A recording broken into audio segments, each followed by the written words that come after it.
It's wonderful to welcome the musician who goes by Roxanne on this podcast. She's based in Ottawa, and I would like to welcome her to the show. Roxanne, Well, welcome. Thank you for being here. thank you so much. Thank you so much for having me. It's a pleasure. Mhm. So, as I've mentioned before we began the recording, we have a few mutual friends in the country music scene of Ontario. I believe Okay. the names Jesse T and Paige Rutledge are familiar to you. They are. I don't actually know them personally, but I do absolutely know the name. Yeah, So, yeah, I think being a musician and an artist, you get to definitely, see the names that pop up of fellow artists that are, doing their own thing on the music scene. wonderful. Yeah. So I'm guessing there's a lot of crossover between your music and I guess country music, the kind that they do. Well, I am a versatile musician, a versatile artist, so I do many different types of genres. In that way, I do get to meet a lot of artists, and there is crossover depending on, I guess, what project I'm working on. I am an artist that really does pretty much every genre under the sun. So for sure, if we're talking about, a specific project, like, for example, one of my bands that I lead called Roxanne Band, it's a R&B, pop, soul, rock kind of fusion. Well, then there may be a few hints of country, a few hints of blues and jazz. So I think to answer the question, that would be probably the closest crossover of one of my musical genres. But the other genres, I would say not so much, just because they're just a little bit more varied. Mhm. I'm sure your music taste is as multivariate. Yes, it's very eclectic. Yeah. So tell me about some of the music that you're listening to as of this moment. Um, Honestly, as of this moment, I'm going back to just kind of like classic favorites for myself. I listen to a lot of classic rock, which is actually the music that my parents listened to. So I'm a big Fleetwood Mac fan. But I also, love pop music. So I've been listening, going back to Sade. I'm kind of in that vibe right now. That's kind of yeah, the music that I've been listening to at least in the last, 24 hours. Bravo. Yeah. Recently I listened to the Nirvana album, In Utero. It Okay. was their 1993 album and Yes. also their last. Steve Yeah. Albini produced that one. He recently died. He was like a mega producer for alternative rock. And Mm-hmm. I found it quite incredible. I did not used to like Nirvana as a band. For years and years, I found them rather strange and Mm-hmm. in some respects rather disturbing. But I guess now I've become sort of another person. So I Yeah. have certain life experiences that are also strange and upsetting. So I guess I can understand their music a bit more if that is something that you can do. So I wonder too, Yeah. do you have examples of Absolutely. how that kind of music where at first you listen to it, then you find it strange, but then after a while you revisit it and you find that it's the greatest thing ever? Yeah, well, I think like let's just touch on that subject of Nirvana. Nirvana is an amazing band. I know when I was growing up, that was the era where Nirvana came out, and suddenly punk rock was very prevalent, especially for the teenagers back then, which would have been my kind of category. So the grunge, that was definitely something that was on the scene. So I think, yes, I definitely at that time at least connected with it. And even now, if I listen back to Nirvana, it brings me back, kind of so many memories of where I was at that time in my life.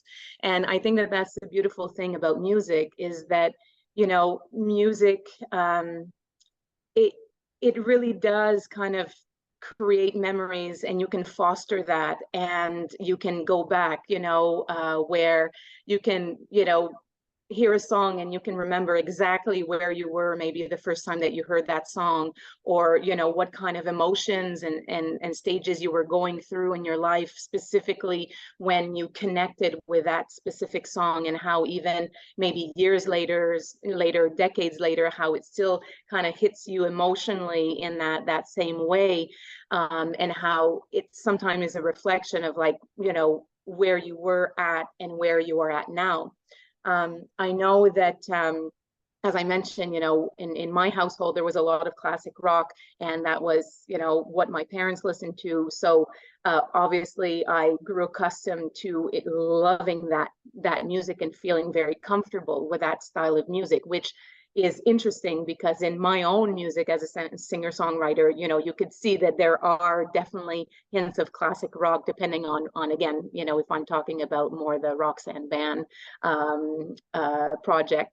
But when I first started to, maybe I would say, look at music or take it a little bit more seriously, in the sense where I, started vocal lessons, all of the music was all classical music.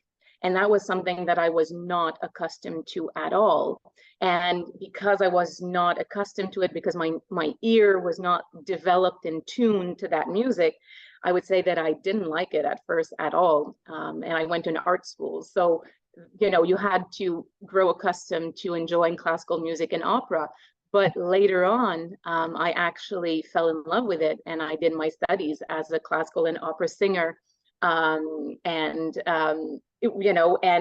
again, like, that's just one example of something that maybe at first it didn't have a connection with me, but now if I listen to classical music and opera, or if I sing classical music and opera, it definitely it's definitely something that I truly love, and now I'm passionate about, which is so kind of interesting in one way, because I just put out a new single, which is electronic dance music. So it's so far from one genre to the next. But I think that, again, is the beauty of music. It just kind of hits you, in a different way. Maybe there's a vibration to one style of music or a specific song. And music is all about emotion. And for me, it's kind of it's why I love music, because it's an emotional outlet, whether you're listening to it or whether you're creating it. That's why I love music. It's just it's sound, and sound is universal. So I think that everyone can connect with any type of music at any point, whether you understand the language or not, whether you've never heard that style, or it's just, I think that it's a beautiful thing. Mhm.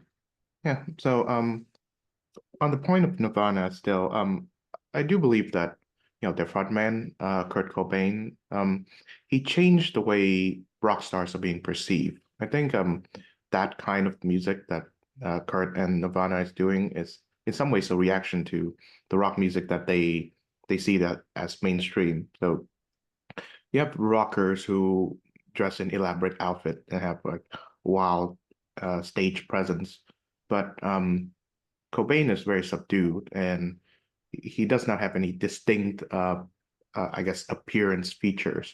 I guess you can count his blonde hair and the flannel as part of it, but other than that, yeah, he's very subdued in his appearance. Mhm. Yeah.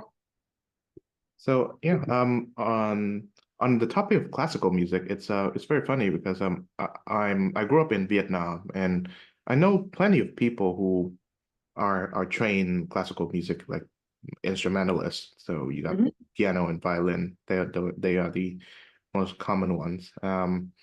But unfortunately, I have zero musical talent. I tried to get into the piano once. It didn't work for me. So I always felt a bit I guess outclassed when it comes to classical music. So yeah, tell me more about how you eventually come to enjoy and appreciate that style of music. Yeah, well, I think, again, like, class classical rock or classic rock and classical music are very different, you know. I think that you kind of I think I needed to kind of sit with classical music, just sit with the music a little bit to understand, you know, that just to understand it a little bit more. And even in classical music and in opera, there's also, you know, substyles. And so, you know, not there's, you know, not every artist, let's just say, that, you know, that I love, but there's some that I love more than others. As I mentioned, you know, I love music because of its emotion. And so for me, things that are maybe a little bit or heavier, you know, as far as emotions, rather than something that's a little bit lighter is something that I prefer. You know, so for example, when I listened to the first time to Carmina Burana, which is from Orff.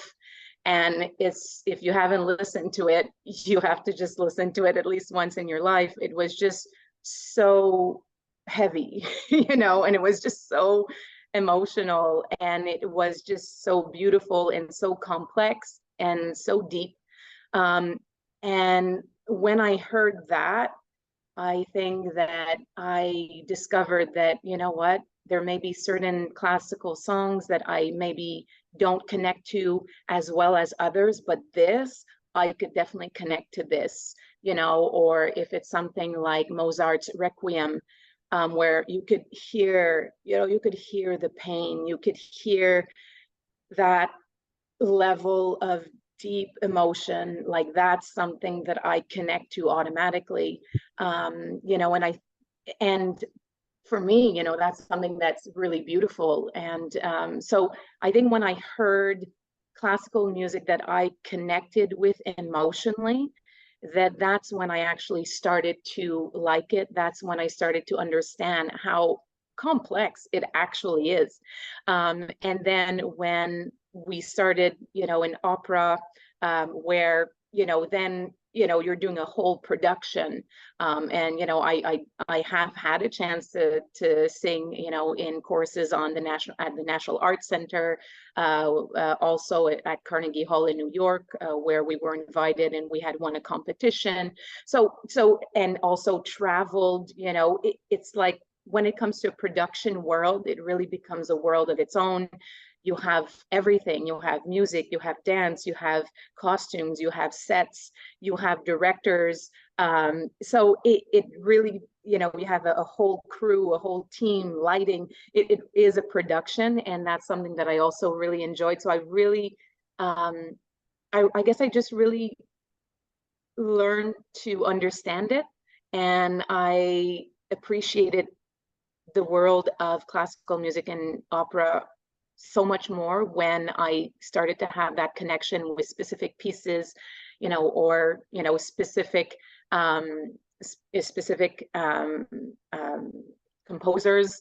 Um, and yeah, and I love it to this day. Just as much as I love my EDM music, or just as much as I love, you know, Sade, it's just a different, it's just is a different vibration for me. Yes, I remember being transfixed by the Requiem, mostly because I watched the film Amadeus prior to it, and that Yes, was such a powerful, wonderful movie. Of course, much of yes, it is fictional, but it's a good introduction to anyone who's curious about the music of W.M. Mozart, W.H. absolutely. Mozart, sorry. Yeah. And you know, and if for those who like maybe a little bit lighter things, so they can, you know, also look at, you know, music that's more of, you know, of comedy, for example, or an opera that is, you know, more comedic rather than dramatic. So that I think that that's kind of a beautiful thing. You know, there's a little bit of everything for everyone. You just have to kind of find those gems and explore. And I think that the more that you explore, the more that you're open, you know, to exploring music, that you do appreciate music in a different way. Mhm. You know, Yeah. one of the first like Greek scientists, philosophers, Pythagoras, actually believes that by understanding the musical harmonies, you can understand the rotations of the planets. So that's where the Mm, term music of the spheres comes from. Of course, it's early science, and modern science kind of debunks it now. But it says a lot about how our love for music influences our thinking. So yeah, tell me about your personal absolutely. experience regarding that. Um, well, music is energy, and I think that I gravitate kind of like planets do, gravitate, towards, whatever it is that, I'm feeling emotionally speaking. That's why, I am a singer-songwriter. Um, when I write music, I find myself really in, I guess, my own world. I find myself, in a place that is, safe, in the place that is 100% truth to exactly what it is that I'm feeling. And it is, my outlet. And so, if I'm, feeling sad, well, I'm going to write, a song where my music is kind of a vehicle and a vessel to help me in order to be able to express things that I may not actually be able to express in words. If I'm feeling joyful, if I'm feeling passionate, if I am feeling love struck, those are all kind of the things that I guess that music allows me to express in my own way. And I find that absolutely kind of mind blowing, like how does, certain feelings kind of translate, in music, and how does it even happen, from kind of a creative process, I would I myself never sit at the piano and say, okay, today I'm going to write a song. My songwriting process just kind of comes to me just, as I'm, I guess, whatever energy that I'm feeling. And I guess if I feel an excessive amount, of emotions, whether they be positive or negative, then that's what kind of inspires me to write a song. And every day I write a song, or I write a piece of a song, or I write something, um, and it just is kind of the way that I channel things, and it comes out, in a very, constructive way. And I have to say that I'm really thankful for that, so that I do have that positive and that creative outlet, in order to help kind of manage, I think, just emotions, and gravitate to something that in the end makes me really feel very happy, and kind of clears, clears, maybe emotions I'm feeling and whatnot. Yes. So the great music producer Rick Rubin wrote a book, I believe, last year, The Creative Act. I don't know if you've read it. I haven't, but I would love to. Yeah, Um, I'll put that on my list yeah, for it's a sure. very easily readable book. It contains a handful of short chapters reflecting on all aspects of creativity, mostly in regards to music. Mhm. Yeah, it's kind of like Marcus Aurelius's meditations when it comes to, I guess, creativity. He reflects on the fact that creativity is not only an innate capacity that all humans possess, but it's also an innate need that all humans have. And perhaps I'd like to pass it on to you to reflect on that. Why do you have such a need to create?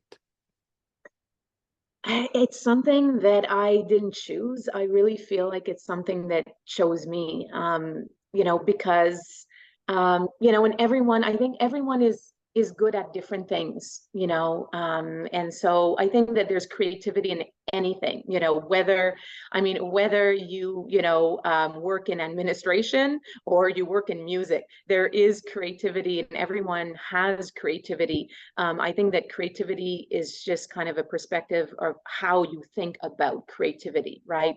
Most people would say, like, I'm not creative because I'm not an artist. Well, that's not true. You're creative every day. It's just that your creativity kind of shows up in other ways that may be a little bit more subtle rather than more apparent. But yeah, I digress a little. I was just kind of thinking of creativity as kind of as a whole. But I think I think for me, again, it's just what I feel like I'm good at. It's just that thing that kind of sparks interest and sparks motivation. And my type of creativity is just happens to not be subtle because I am an artist, and so it's very, it's very it almost becomes like a social aspect, right, of my life. And I just feel like it's a very natural thing for me. And so because it's a natural kind of thing and it's part of who I am, and it comes naturally, I just foster it, and I just uh, don't kind of and I just allow it to grow. So for example, if there's an idea that comes my way, I'm going to entertain the idea. I'm not going to, have like my logical brain come in and say, no, you're not going to do this, or start to think about all of the things that may go wrong. Or, I think I have done that a little bit more in the past. And now, as I just realized that that's kind of wasted energy, that I just kind of let it flow. But it's the same when it comes to a musical idea or whatnot. I just kind of like let things just flow. I entertain the idea.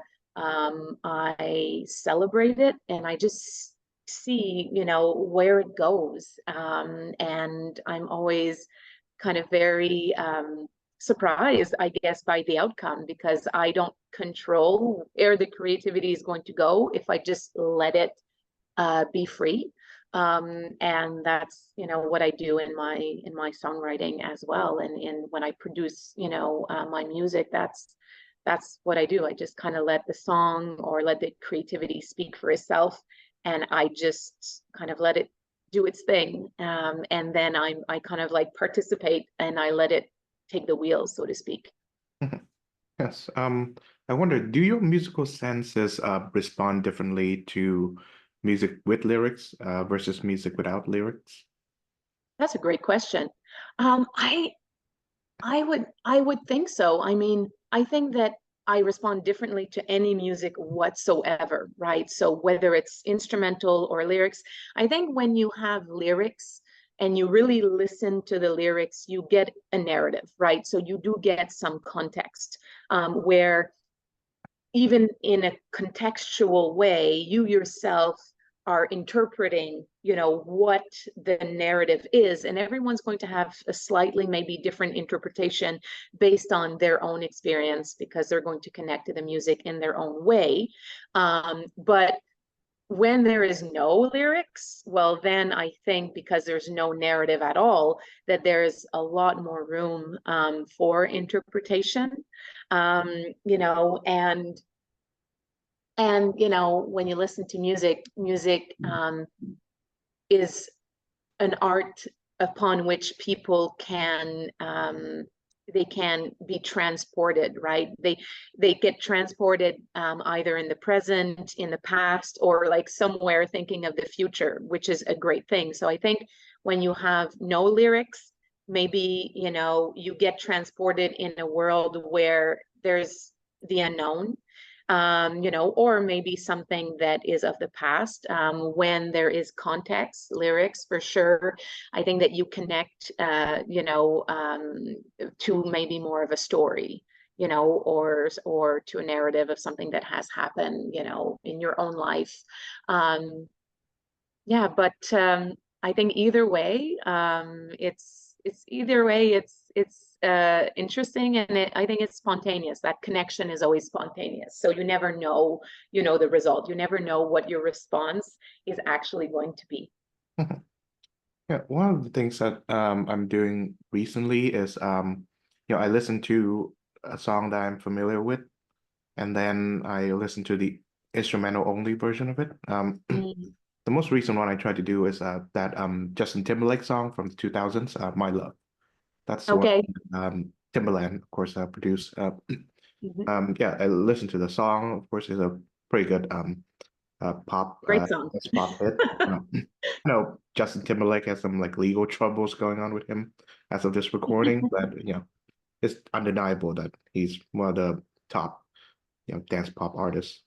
Mhm. And of course I listen to the instrumentals because I like Timberland. He's one of the great producers of hip hop and dance Absolutely. music. And I think those are almost like two different songs. Mm.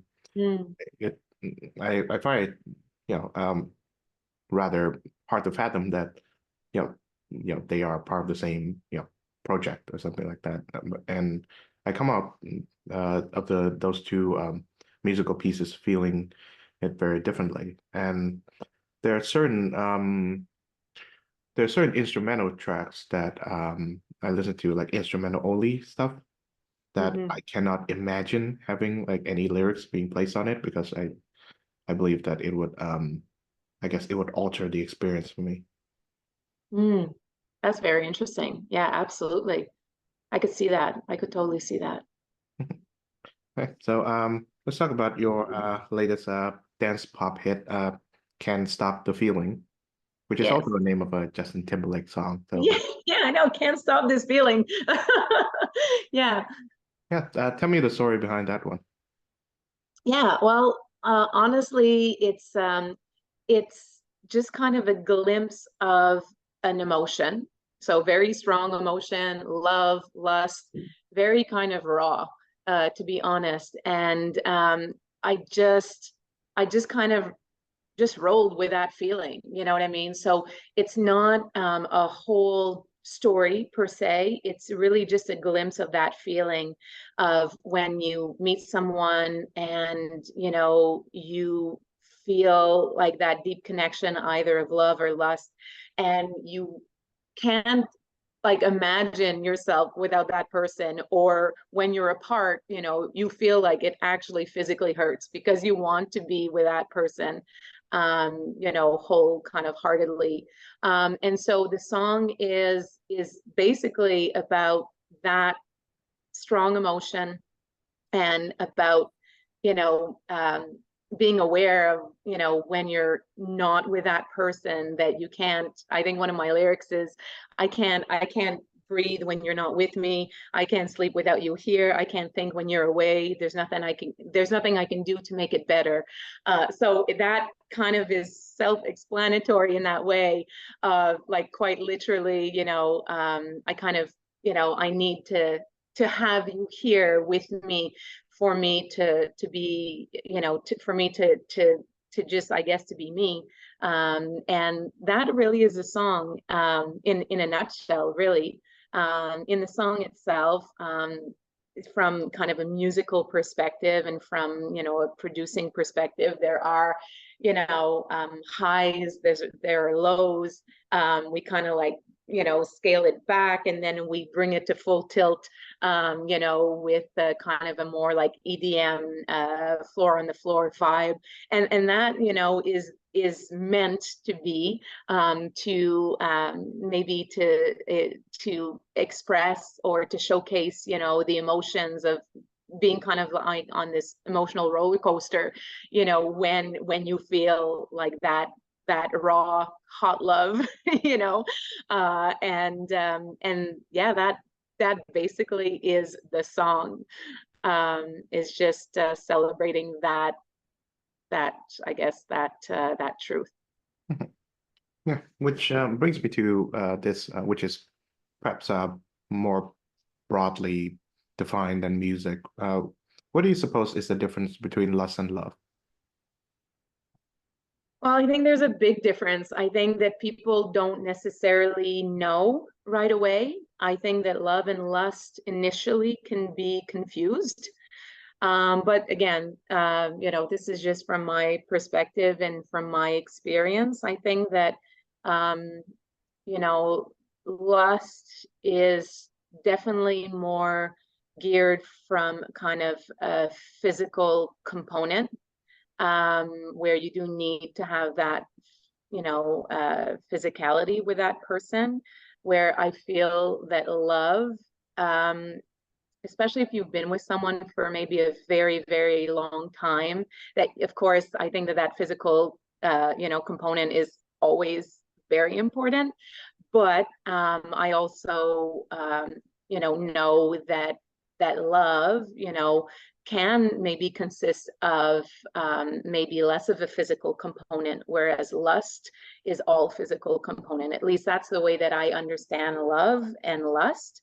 Um, and I just think that they're close emotions, but they can easily, yeah, get confused, until you realize, like, oh, I think that this was a little bit more lust based rather than love based.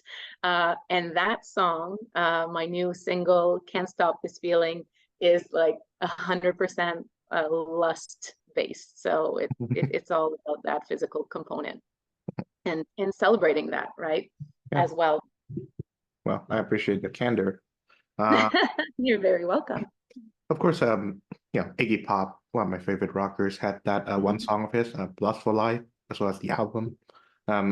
So yeah, I suppose you can count life as one of the physical aspects of being. But for me at least, the distinction between lust and love is something that's quite modern in our society. In antiquity, especially in Greek antiquity, there's the two words, right? Eros and philia. So eros is roughly something that is similar to lust, and philia is something that's roughly is love. And but those two, I guess, feelings of the soul are very much more intertwined, and to the extent that one can be confused with another. And I believe in Greek antiquity, you can fall in love with like members of your own sex. We know like real, I guess, moral backlash or repercussions. Um, but it is immoral, I suppose, to confuse between the two because they are both connected to desire, and you have to know what your desires are. When you have strong feelings for someone, I think you kind of have to reflect on what that desire says about you and what the kind of person that you want to become. So I guess back to that Iggy Pop phrase, lust for life. I guess the Greeks always view eros as a life drive, so the drive to create more life, to live more, so to speak. And so once you reflect on that, yeah, so how does the feeling of lust or eros define the experience of living in your view? I think, I think in one way, if experience has taught me anything, it's, I think it depends on the person that you're with, I think that uh, you can, I think that you can feel lust for someone that is a good match for you. And a good match, talking about like someone that really, brings out, all of the positive things in you, the things that you strive for you to be a better person. I think that that is possible. But I also know that it could actually also be the opposite. So you can lust for someone, that you that is not a good match for you, that brings out maybe the parts of you that are not the best parts of you. And I think that that's maybe where, where that it is then important to understand, is this love or is this lust? And even if it were not lust and if it were love, it would still not be, you know, a good situation. So I think that there is nothing wrong with lust um, as long as it does bring out the better side of you and also the better side of the other person, you know, to be better people. And you know, what's wrong with a little bit of lust in a relationship? I think that that's kind of like the fire. I think that you know, you do need to have some fire in a relationship, for sure, but it can be all about that either. You know, because that because the world is complicated. We have things to do. You know, there are highs, there are lows, and so I think it's a little bit, you know, based on context, but definitely that context is prevalent on the person that you're with. Are they a good match in lust and in love, or are they not a good match for you? So you know, is it, you know, does it bring happiness or does it bring, you know, toxicity in a relationship, as an example? So I think that those are kind of the maybe more subtle things to look at. But again, you know, this is just from experience and being on this planet for many, many years. I see. Yeah. I suppose you know, I'm not anyways a, you know, a sex therapist or researcher in any sense. But I do know that there's there are certain ways that we talk about the topic that I find misleading or not getting into the subject, that which is why, and when it comes to anything related to, you know, desire, I find the classical Greeks to have the best say in the matter. One of the troubles that I find regarding this kind of discourse is that it has been too scientifically analyzed that it lost the magic of it. I think of people like Freud or Kinsey, who have made it a science to research the the the erotic drive in humans, and they've made it so uninteresting and mechanical. Yeah. Um, and I wonder, to what extent can music express that desire, not just of, you know, I guess sex, but of other Mhm. more you know, more deeper yearnings and longings of life. Well, music evokes emotion, right? That's what music does. Music is sound. Sound is science, but and actually music is science, right? If you actually take the time to analyze, there's so many parts of science and math and physics. So, but you know, music is energy as well. And so I think that when someone listens to something, it evokes, you know, a certain feeling. And I think that that again is the beauty of music, because that feeling can literally be anything. You can hear you know, a song, not even in its entirety. You could listen to like a part of a song, a few bars of a song, for example, and you can instantaneously have an emotion. You instantaneously have a feeling. You can, you know, feel joyful. You can have a smile. It can kind of invite, you know, you know, your physicality in a way of, you know, physiology, and in you to you know, to you hear like a song and you want to dance, so your heart rate starts to pump. You know, so it has that connection. Or you can, you know, listen to something and suddenly feel really sad. You can cry. So I think that music is so incredibly powerful because it does have that magic. Even though it has science, it does have that magic, that kind of X factor that anyone relates to in a different way, in their own way.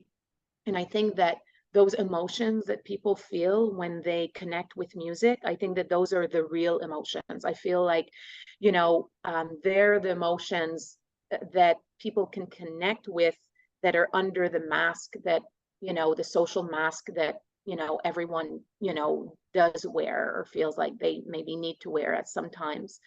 And so I feel that um, music really brings out the truth, of maybe things that are even not really, that you're not even aware of, from kind of like a subconscious level, that it brings out the truth in like layers deep. And so yeah, I think that music is just truth, and that the magic is the energy that you connect with, even though music itself is science based. Yeah, you name Sade as an example of one of the musicians that you listen to. I'm embarrassed to say that I have not dived into their discography too much. I've heard That's like okay. one song of the band or of Hmm. her, Sade, No Ordinary Hmm. Love. I believe that's that Yeah, yeah, song. that's a great song. But I do know that the music of Sade has been the soundtrack to many wedding days and wedding nights. So I suppose the that feeling of desire is expressed in Sade's music like not many others can do. I suppose Marvin Gaye is another artist who does that. So what do you suppose are some of the key factors or the secret sauce behind their music that can evoke such feelings and desires so passionately? Yeah. Um, I think that the beat is, the beat is always where you start. The percussion is the same, it's the first sound that we hear, where when, humans are in the womb, it's the beat, right? So I think that um, humans are connected first and foremost to the beat, and there are, scientific, studies and whatnot out there that support that. But the beat really defines, I think, a lot. It defines, and the tempo, obviously, the beat, the tempo. These are the two things that will, automatically catch your ear first.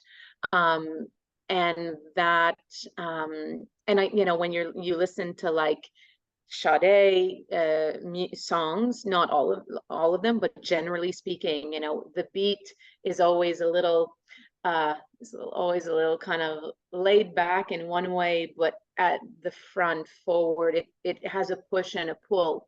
When you listen to music by Marvin Gaye as well, there's a push and there's a pull.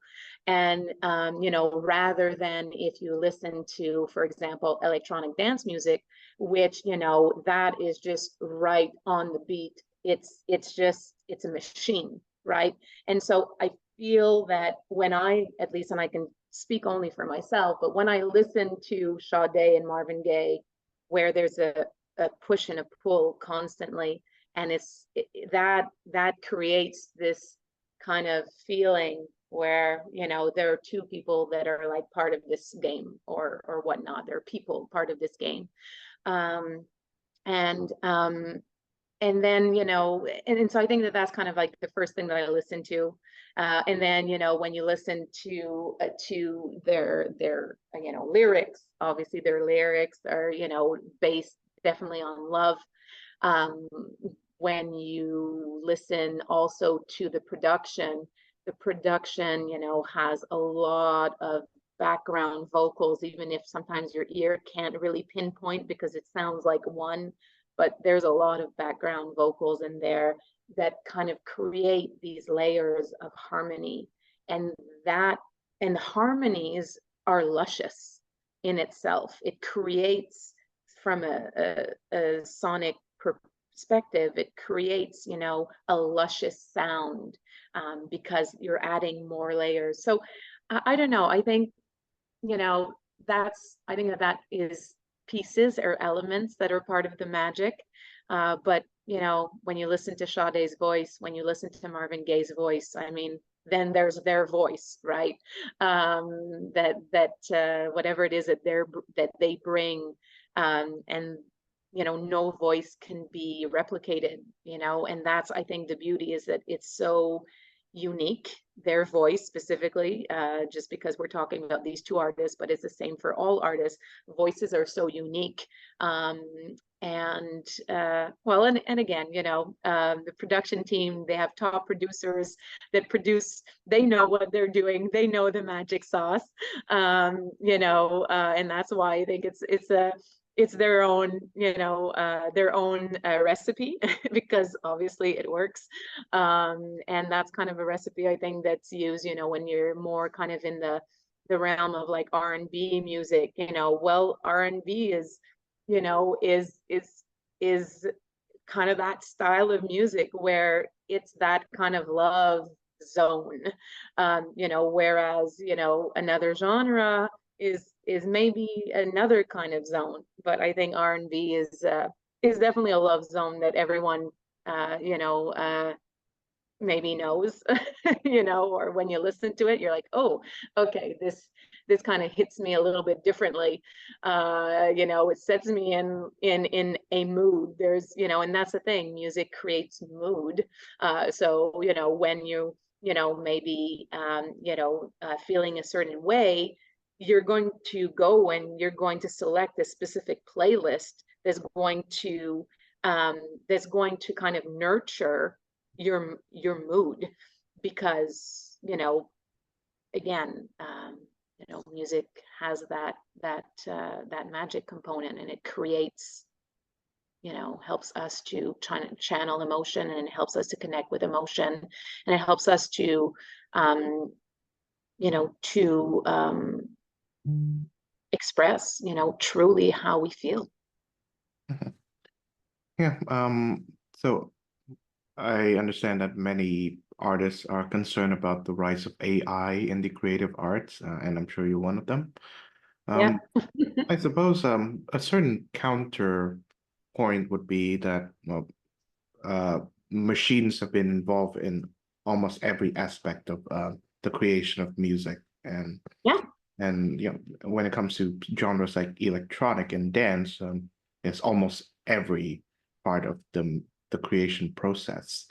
So uh, as far as someone like that, someone who's like not concerned, I suppose someone who's on the other side uh, can see AI is just another step up. So what do you believe it's should be a good response to it? Well, that's a huge topic, and I'll touch on it for sure. Of course, AI, as in machines, software, they have been there, when you go to recording studio, you use software, you use tools, right? You use machines. Instruments are technically tools. They are machines in a way. You get to play them as an artist. But I would consider AI kind of as a tool. I think that when it comes to using those tools as an artist, where it's the artist that has the right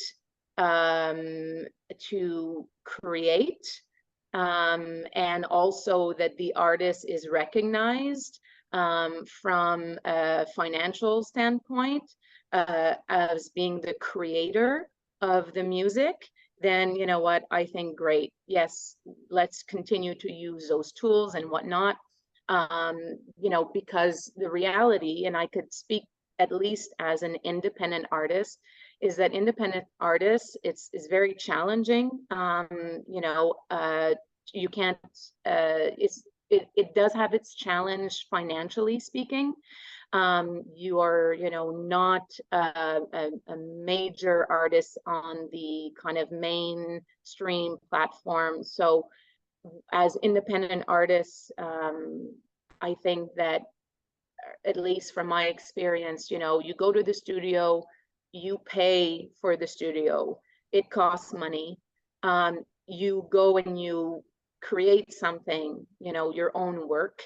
And when you want to put out your own work after having paid for the studio and paid for the mixing and paid for the mastering, which can be all separate things, then after that, you have to put your music into the world. You have to have a publisher. And then after that, so it's like there's a lot of cost in making music, and I think that from the AI perspective, if we get machines solely to maybe replace artists completely, well, I think that that is a very easy way to, not pay artists. And I feel that artists don't actually get a, a fair financial recognition for their work. If you look at royalties, and if you look at how royalties are maybe divided and what artists actually get paid from, all of the major kind of distributors, I think that music lovers would be shocked. And I think that music lovers would, I think, be upset knowing that whenever they download a song or they try to support an artist, that actually the artist, does have a very, very incredibly small percentage of that, and that, financially everything goes somewhere else. So I think we have to be really careful with AI, because if I'm looking at from a market and financial perspective only, I definitely have a lot of reservations, because I have a lot of reservations, like many artists, because then that means that artists aren't needed and artists don't get paid at all. And when it comes to, you can hear even before AI, you hear about major artists, for example, like Taylor Swift, who she is a singer songwriter. She creates all of her own music, and you hear about legal battles when it comes to her masters, and that she's gone to the extent of saying, what, I'm going to go and re-record everything so I own my masters. And I understand that not everyone maybe is versed in that area, but it is a big area. That's how artists can live off of their music, as an example. And so, if AI comes along and if AI does everything, well, then I guess there's no need to have artists and there's no need to pay artists. And I think that would be really sad. So I think that AI can be used as a tool to help artists when artists are creating things. I know when I'm creating things, I hear it in my head first, and then I create it with sound. And so, the creative kind of component began up here. It didn't start here through a tool, as an example. But I think we just need to be really careful of what is the end goal. And definitely could have, huge repercussions as far as artists, the way in which we know them, and what they are capable of doing from a financial standpoint, in regards to royalties. I think we have to be really careful with that. So basically, you cannot have the art without the artists. Well, yeah, I mean, again, AI is something that is created by a human. It's not created by AI itself, right? And so AI needs humans to create it. And we as humans need to be mindful of the technology and what we are using it for. And that's true for music, and that's true, I believe, for any other area. You know, when it comes to our society. Mhm. Yeah. So tell me about some of the upcoming music that you may have. Yeah, well, I have just released a brand new single, right? So called Can't Stop This Feeling. So I wanted to start there just because even though I have just released it and it's brand new, it's certainly a song that's being celebrated across the world. It's being played on radio stations and from, you know, right here in Ottawa, which is where I'm based, Ottawa, Canada, but it's also being played in, you know, Australia and the UK. It's being played in France. It's being played, you know, in so many different countries in the US. And I just first want to say that's kind of the big thing right now that's going on in my life as an artist, and I'm so thankful for that. I'm so incredibly thankful that it's just, you know, it's just gaining a lot of momentum internationally. So I'm very proud of that. And again, it wouldn't be possible if it weren't for people who do support music, who do support artists such as yourself, and, you know, radio show hosts, you know, listeners, obviously, music critic, bloggers. Um, so that's the big thing that's going on right now that I'm celebrating. Um, Other than that, and sorry, by the way, it is available on all musical platforms. So, you know, people can go and check it out and connect with me and tell me, you know, what you think of the song, if you like it, and share, you know, with friends as well. Other than that, I do lead, you know, different bands. And so I do lead an R&B, pop, blues, funk, soul, fusion band under the name of Roxanne. So we do have shows that are upcoming. We have, yeah, throughout the summer, really here in Ottawa, the Ottawa Gatineau area. I also lead another band that is called Nile Groove, which is a reggae band. And we also have gigs throughout the summer. So for now, the main focus is really just continuing to get, you know, the new release, Can't Stop This Feeling, out there in the stratosphere. While also leading, you know, my two bands, while also performing. And then, you know, there's always projects that are on the horizon. I am, as I mentioned, a very avid singer-songwriter, creator, and so I'm always creating. And so, you know, I am creating new songs for future releases as well. So I think that you know, for anyone who is interested and who wants to know a little bit more about me, make sure that you kind of connect with me on Instagram at Roxanne Music Official, and or on Facebook, on my social media, or on my website, which is Roxanne dash music and .com, just to know what I'm up to, just because there definitely are, you know, plans for this release, obviously for upcoming performances, and then also new releases that I'm going to be working on and that I'm going to share with listeners and fans. So quite excited about that. Okay. So I'd like to end on this question. What does music mean to you? Music means freedom. It means freedom of expression. It means truth. It means, you know, liberty, because I have a chance to express who I am and how I feel without any boundaries whatsoever.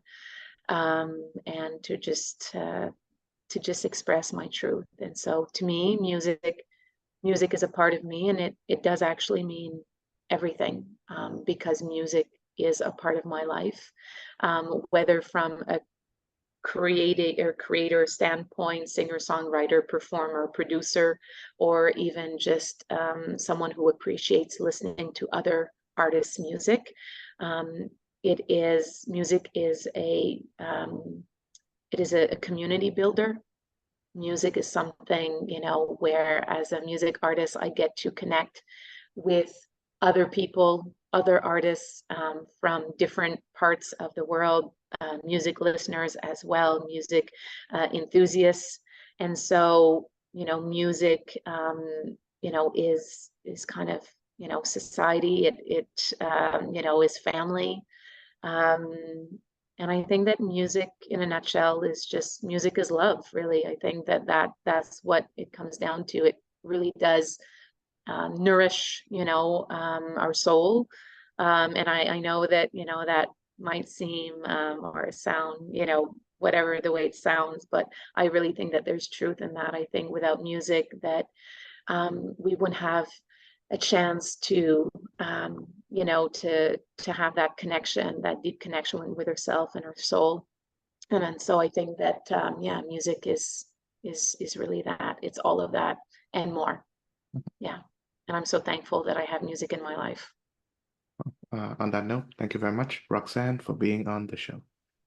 I thank you so much. I appreciate the support. It was a pleasure meeting you. And thank you for your time today. I really enjoyed our chat. Yeah, likewise.